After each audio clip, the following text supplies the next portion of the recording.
All right, joining us now, Dan Savage, who writes this syndicated sex column. It's called Savage Love. Thanks for joining us.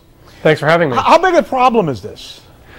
Well, it's a big problem in the lives of a lot of the men who do it. It's not a problem in the lives of most openly gay men. Invariably, when there's a bust in a public restroom where there's this lewd activity going on, reporters are shocked to discover that the men who've been arrested are heterosexually identified, straight identified, married men, frequently, and priests. Very rarely do you hear about openly gay men being busted in a place like that. So what are you saying? What are you saying with that? I'm saying it's a release mechanism for guys who are closeted. This is once again a la as with Ted Haggard, who claims to be heterosexual now, with Bob Allen, the Florida state rep. Whose fault is it that they're closeted? It's the culture's fault. Gay men and gays and lesbians don't construct a culture that encourages people to remain closeted all their lives. It's also, however, this individual's responsibility. I think that Senator Craig has been an adult for, since the gay and lesbian civil rights movement has achieved remarkable successes, and he chose to remain closeted if he is in fact gay, which I believe he is, and I think most sensible people are going to conclude. And he chose a life of furtive sexual contacts to get his sexual needs met in places that are, frankly, kind of revolting and not fair to other people who may be in the bathroom for its intended purpose. Yeah, I suppose so. By the way, just to be fair, Bob Allen has not been charged with this, and he has said all along that he is not guilty. He's pleading not guilty in this case. Just to be fair on that count. I know that there's a lot of names that have been thrown out there. When you look at this, though, couldn't you just say these guys, the ones who actually are found guilty of something like this, are just plain wrong, and it has nothing to do with the culture forcing them to do these things? Because after all, I mean, going into a bathroom to have anonymous sex with somebody you don't even know is in and of itself just creepy, isn't it? Oh, it is creepy. For some men, as your expert said earlier, that is the thrill. Part of the thrill is the risk.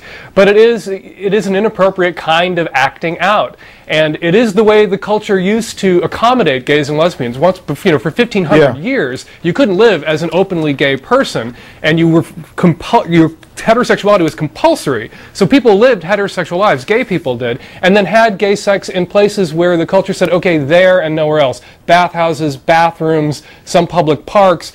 And that cultural compact is now shifted where you can live an openly gay life, and there's less tolerance for this sort of activity, even among gays and lesbians. Gay people don't like hearing that he was, arrested doing something gay in a bathroom. There's something gay about what he was doing. He was doing something pathetic and desperate in a bathroom, and something that very few gay men do. Right. It has nothing to do with that. You make a very good point. That's important. By the way, how do these guys know where to go? I mean, are there specific bathrooms that they know to go to?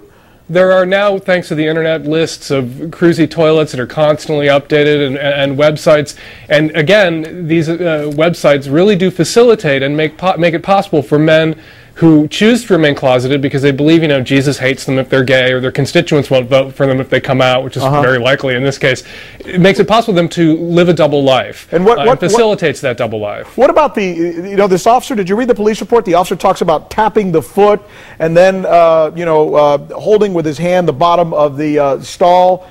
Is this true? I mean, are there actual hand signals and gestures that you make when you want someone to engage in something like this with you? Well, I've never engaged in this, but from what I've read, there is an escalation of contact when people are trying to cruise. One of the things that most people don't realize about these cruisy bathrooms, your reporter showed a clip of children in a park to create the impression of children in peril. Most of this stuff is very subtle, and people have no idea it's going on because the person's engaging this contact don't want to be arrested, don't want to be busted, and also don't want to alarm people unnecessarily.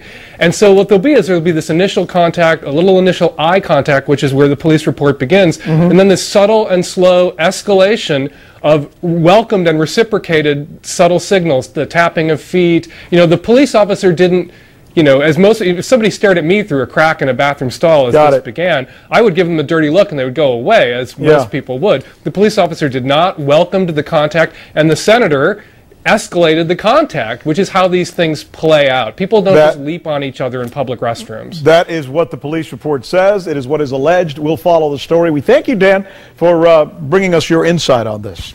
You're welcome. Thank you for having me.